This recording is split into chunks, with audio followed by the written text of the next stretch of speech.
I often remember fondly the old crones I used to visit when I was a young girl. Most lived in neat cottages tucked behind overgrown bushes of herbs, which they cut and bundled and hung to dry near the kitchen stove. Most had lovely cats of all colors, both young and old. And I always returned home to beg to have one of my own, but sadly all were forbidden to enter my mother's house. Every sitting room contained a cupboard of some sort which held fancy bowls that would be out of place in the kitchen, jars of old buttons or other odds and ends, and beautiful glass bottles of cordials, I now believe, that I was never offered, and a small tin of fudge or butter mince that I was always offered. I would sit for hours listening to stories and watching their magic hands, always busy, kneading dough for the fresh bread I could take home, or knitting socks or mittens or hats that would show up under the Christmas tree. The crones all faded away with time.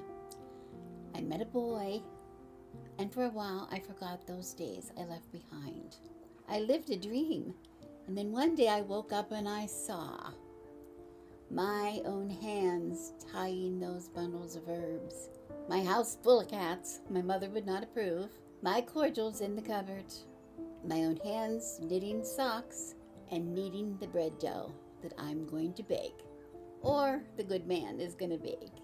And I realized I'm that crone, not because of the physical changes others might see on my body, but because of the internal changes that have taken place in my mind. My increasing intuition, understanding, and wisdom which comes to the crone, and the power it gives. Remembering what was, understanding what is, and looking forward to eagerly to what is yet to come. Greetings! Welcome to Crone House. This video is meant to be a response to someone I admire greatly here on YouTube, Trish, who I think her channel is known as The Life of an Aging Art Witch. She used to be known as Beanbag Hagwag, which is still my favorite. She was answering a tag, and she decided to answer the tag on her birthday, her birthday, which was about a week or so ago. And I was really intrigued by that because I realized when I was watching her video, I have made changes in my practice too. And coincidentally, my birthday's coming up. My birthday's coming up on the 22nd of this month. She mentioned how she usually thinks of the year as going from one birthday to the next rather than one New Year's to the next.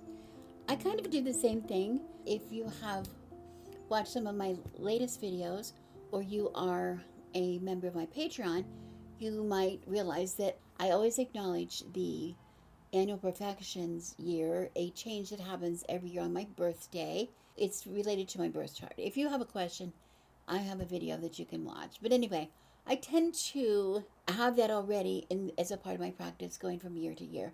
I decided, well, I'm going to follow, I'm going to look and list, see if I can come up with the 5 ways that she did, the 5 things that she is leaving behind, that she doesn't do anymore, and the 5 things that she's bringing into her practice.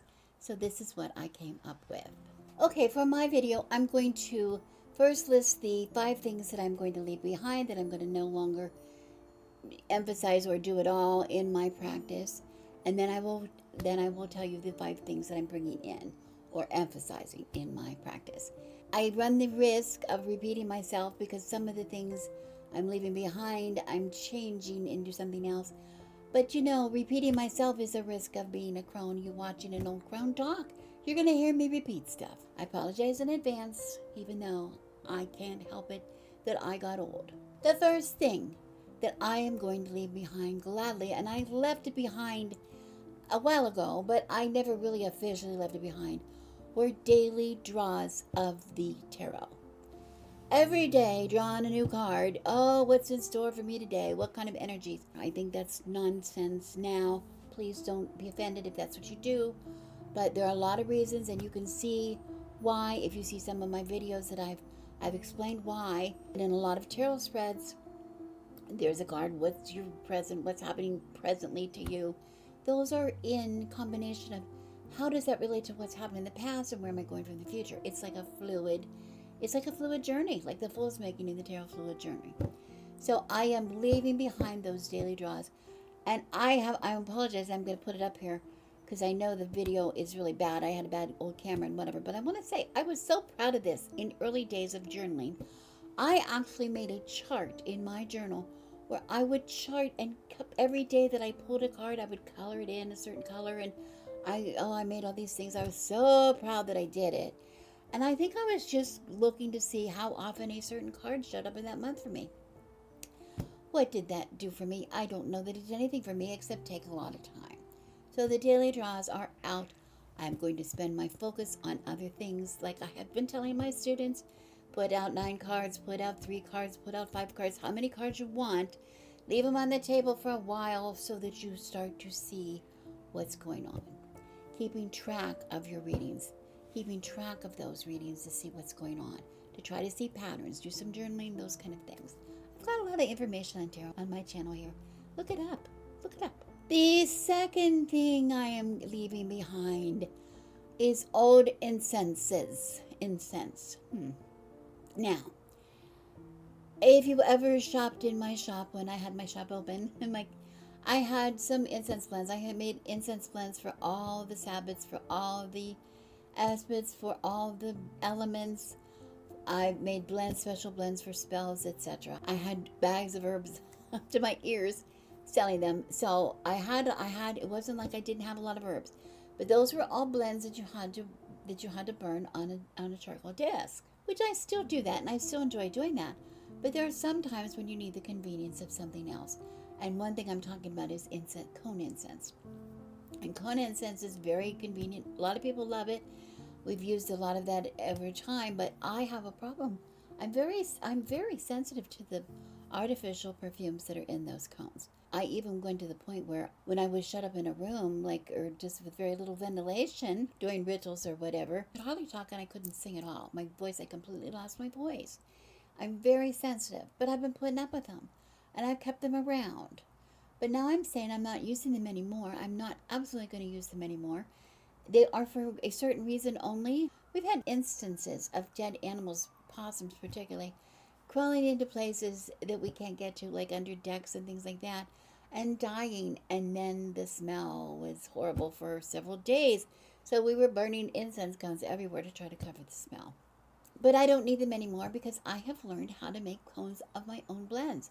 I can take my preferred incense blend, and I could make that, form them into an incense cone, which can be stored and later burned. That's very easy for me. The only exception I'm making to manufactured incense, artificial incense blends or whatever, are the little sticks, these tiny little sticks that I use for when I want to do some cleansing with smoke inside a bottle or something like that. And I can't put a cone in there, not realistic. So I will smudge with that. Use that to smudge with. The third thing, and this is big for me, I have stopped, at least for now, these seasonal altar changes. Now, I sort of stopped a while ago. I had like a dark half of the year and a light half of the year where I changed maybe the cloth out and maybe some of the candles. And then during Sabbats or whatever I wanted to do, I would add certain items on the altar that might be appropriate for that time of the year.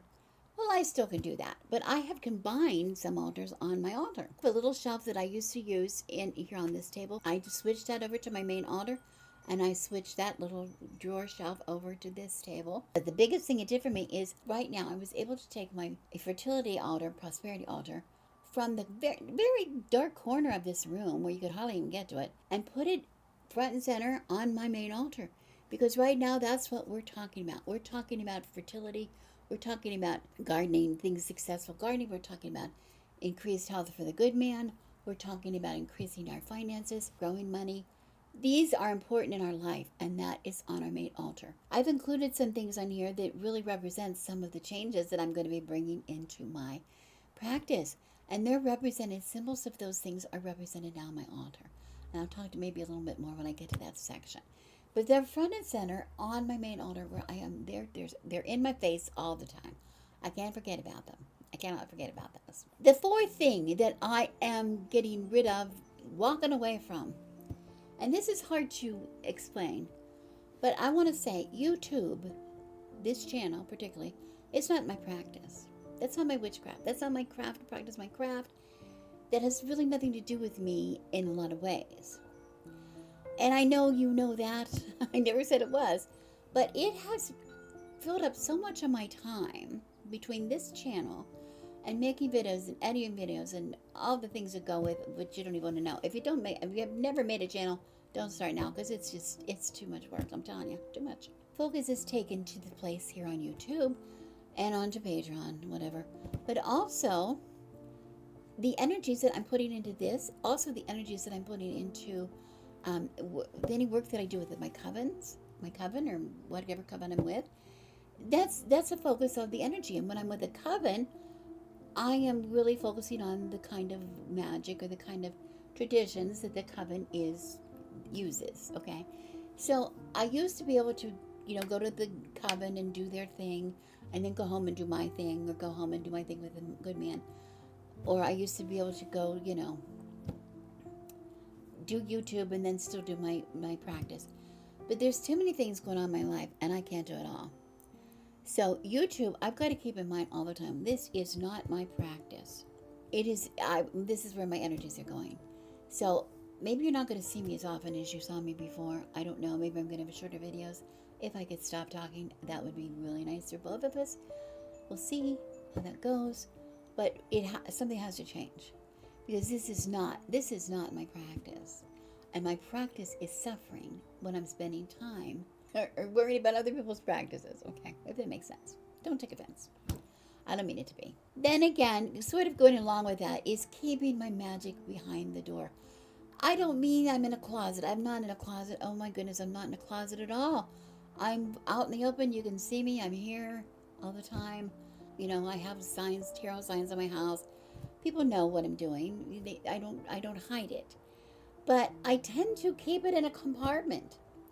The coven stays in the coven. What happens in a coven stays in a coven. Just like what happens in Vegas stays in Vegas. It's the same rules for covens, okay? What happens with, whatever we do. What happened if I did something with the good man? And also what I do here, I come in here, I close the door, I make a video, and then I take down my camera and do it, and I leave. I am not using my practice as a part of who I am. And we're going to get into that a little bit more when I talk about my next 5 things, which are coming up next. Okay, now the 5 things that I'm bringing in. These are things that I'm either actively bringing in right now, or I have brought in rather recently that I wanted to share. The first thing is community. What do I mean by community? Well, if you've been around a long time, you might realize that I was really sad for a long time, because when I first joined YouTube, I felt a part of the community. There were a lot of people. We would do, we would make video responses and things. That was like a feature on YouTube. It helped us build the community.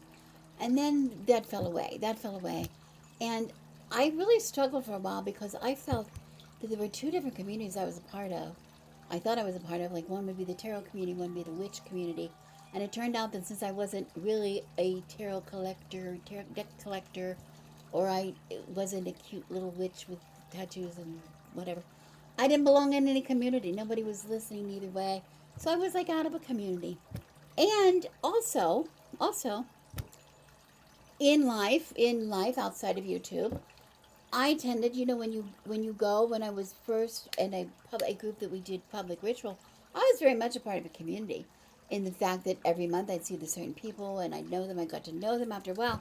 But, after the day, they all went their ways. And even within the community, there was a coven, which we weren't a part of, so they would do their thing. And okay. So then we thought, we'd have a community with a coven, so we joined a coven. And when you join a coven, I don't know how it is with some people, but with us, it was, you belong to the coven, nobody else, you can't bring anybody in, there was no networking outside of that community. You couldn't really go and do, and everything was like, it was hard. It was really hard. So there was no community happening anywhere, in online or offline. I'm going to stop that right now. I don't know how, but I'm going to be a real Badinsky to community, whether it's online or offline. I am going to be in right now. I think I'm starting right now because I'm going to put that hashtag down here below with the other people that answered that tag. Even though I wasn't tagged and it was a long time ago, I'm just going to put my hashtag there. I'm going to be a Badinsky to the hashtag. I'm going to start trying to get back on Instagram and trying to build up with a lot of people that I fell away from because I did not have time to keep up with Instagram. That's going to change. I miss that. I really miss that, and some of the people that I've been following, and it's really going to stop. It's really going to stop. And I'm going to go outside this house and I'm going to seek out some community. I'm going to tell you about that a little bit later. Okay? And another one of my things. The second thing I'm bringing in, which is very evident, I've shown you and I've just beat that to death here, are working with the moon. But I have to say something about that. I always worked with the moon in a way. As a gardener, I started to understand that certain things, were done with the full moon or with a new moon or whatever. I sort of understood the concept. When I got involved with a coven, our coven was very moon based, meeting on every full moon of the year. Occasionally a new moon, not very often. Sabbats were like, yeah, well, there's a Sabbat. They were like also ran. Also ran. And I kind of felt bad about that. I felt bad that we weren't paying attention to the Sabbats because I thought the energies of the Sabbats are so strong and so different from each other. Whether you follow the wheel or year or not, you feel the energies when one season changes to another season, when we have more light or less light. These things affect all of us, no matter what you want to call it. So I did a knee-jerk reaction, and the coven that we have now was we were always talking about Sabbats. We were getting together on Sabbats, and we were kind of neglecting the moon energies. Oh, can we do both, people? Can we do both? I don't know. So that's where I'm going now. I not only track, and you see how I'd use it in my journal. If you don't know, you can find it. I'll try to link it below if I remember how I use the moon energies every month. But also, we're going to be doing some moon work now with this coven. I'm going to introduce that to some people. They don't really work with the moon energies because even though they were all a part of a coven which celebrated the full moon, they didn't understand the energy, the cycle of the moon, and how that affected us. And we're going to be doing some work there. So that's coming in. Okay, the third thing that I'm going to be bringing into my practice, I'm going to be bringing it back. Because this has always been a part of my whole life. And it was a very important part of my practice as well, which kind of died out. But it was like bringing in more music and bringing in more, particularly drumming. Drumming is a comfort to me. When I was in the historical group, I did a little percussion work with the troupe that we had. I played the bodhrán and things like that. When we were camping at events, like week-long camping events or weekend camping events, there was always a lot of drumming around the fire and things. And my favorite thing was falling asleep to the drums. Drums have always had a big part of me, so I was really excited, and I bought myself a frame drum, just an ordinary frame drum. A little different than the bodhrán. I have a bodhrán as well, but this is something different. Because you're playing this, you all know that. You know that because you're witches, right? But I haven't been doing any drumming. We keep planning to have drum circles and do drumming, but we're not actually doing them. And every time somebody plans a drumming event or drumming circle, somehow it gets canceled. Or we can't make it, okay? But I just found out, I'm so excited. I just found out that every full moon, that a local beach, very local to me, has a drumming circle every full moon. Every full moon, no matter what day of the week it is, they have a drumming circle, 3 or 4 hour circle. And I'm going. The good man and I are packing the car. Okay, well, but what I want to know is, this is what I want to ask you.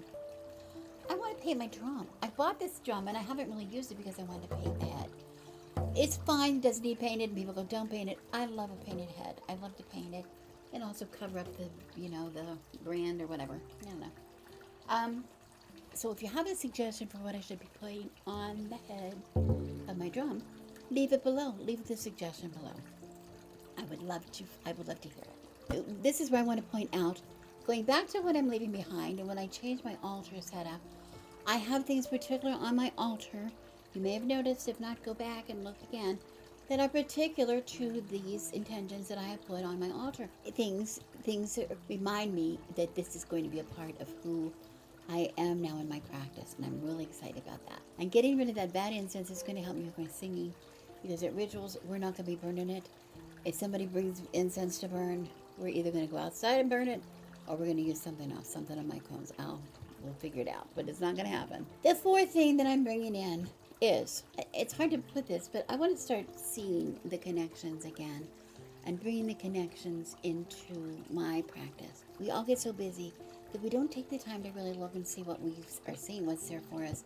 And somebody years ago asked me, I found a little, I have a lot of experience with crows, particularly fledglings. And I was out working, suckering tomatoes one day, and the neighborhood was moderately active, but not noisy. And I could hear that little fledgling that was under one of the trees over my neighbor's yard. So I went and it was just carrying on something fierce, and there was nobody around.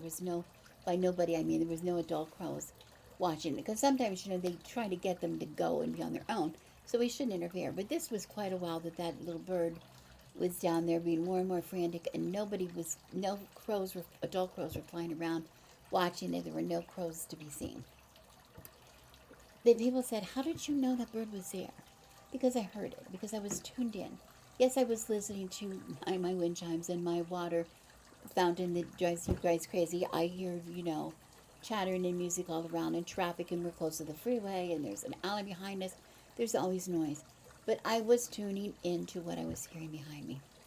That was where I used to live all the time. And the busier I got, the more my focus narrowed when I was in places. I was there to do what I was going to do, and I was not going to do anything else. And just like I recently mentioned, if you were watching my video in the past, about where I found the connection so strong between my astrological chart, my birth chart, the signs in the skies, what is happening in the skies now with what is happening with my tarot readings, I saw that so closely that I now realize that it is a matter of paying attention. It's a matter of paying attention to what's going on to you and not putting things in little compartments. I have a good example of this that you've seen before. I have a little video here that was shot by my daughter when we were down at Laguna Beach one day. We were sitting up on the cliff there having a drink, and there were four of us, she and her husband and the good man and I were sitting there enjoying a drink and a little snack or something from the bar. It was a beautiful day, the sun was setting, but the three of us were, let me taste your drink, can I have a taste of that, what is that we're having? And my daughter, who grew up here in Southern California, she now lives in the Pacific Northwest, she sees the ocean. It's the same ocean, but it's not really the same. It doesn't look the same. And when she comes here back home for a visit, she has to go no matter what's happening down to on the beaches that she grew up on. And because it's a part of her nostalgia, right? Her husband and my husband and I were sitting there just, talking and eating and drinking and whatever we were doing. She was watching. And because she was watching, she saw and caught our attention too, which we did, of course, pay attention to at that point. But she actually took time to film it so she could keep that memory. And I have put that up here, of a young man on a paddleboard, right in the middle of a school of dolphins who were there catching fish, and the gulls were following them to catch the bits of fish that the dolphins were leaving behind. It was the most beautiful thing I've ever seen. I mean, in a long time. The sky was gorgeous. And it just reminded me, because she wasn't involved. She was there to take it in. She was there to take in what was around her. She wasn't there for the drinks or for the snacks or whatever. She wasn't worried about how long it was going to cost us in the valet, whatever. She was there for one thing. And she's the one that pointed that out to us. That's what's important. Connecting, reconnecting, paying attention to how we connect with the earth around us, with the animals around us, with all that inhabits this earth with us. We are all connected, and we need to pay attention to how we connect. Finally, my very last, what I'm bringing into my practice, is the good man. Now, he's always here. Of course he is, and you've seen him. But this, again, is not my practice. He's a talented musician. He was always the guitar we got invited to a party. Oh, please, Joe, bring your guitar. And he's like, if I didn't bring my guitar, would I still get invited? Well, not really. Not really. Because they wanted the entertainment. He's a witch in his own right. He's a high priest of Wicca. In a coven, very few men. So he was always the high priest. He was his role. He lit the candles. He called the quarters. He didn't get to see the same. He didn't participate the same way. When he was in the church, he was the organist. He didn't even get to participate in mass because he was up in the choir loft. This is what's happening to him, and I want to bring him out of that. I'm working very hard to bring him out of that. And the last couple of rituals we had as a coven, the last ritual, we rewrote the ritual to reflect the ways that the good man and I used to do the rituals, where we were together, female, male, leading the ritual together. There was no high priestess and high priest. High priestess in charge of the ritual, high priest, go light the candles. There was none of that. We were the same. And I want to bring him in that way in a lot of the practice. Pull him out of that little compartment that he's been put in by others, and he's kind of rested in because he's been put there, so that's where he is, right? I'm sorry if this is a long video, but I could not help myself, because change brings excitement, doesn't it? It really does. When things change, you look forward to things, right? You feel good by leaving things behind you that no longer serve you, that are maybe holding you down or holding you back, or just being a burden, an actual burden. And you look forward to a lighter life ahead, a lighter life. It's going to be something that's different, something that is another chapter in your life. Everybody gets excited by that, and I cannot help it. Even an old crone gets excited. What I want to say is that remembering what was is important. Understanding what is going on now is important, but looking forward to what's coming ahead, even for us old crones, is what really gives you the power. The power is within you, and I hope this might inspire you. You don't need to respond to any tag. I'm not going to tag anybody. It's not my tag. But maybe to examine your own practice and make sure that it reflects where you are now, and where you want to be in the future. Not someplace that you've been in the past. Thank you so much for watching. I really appreciate this so much.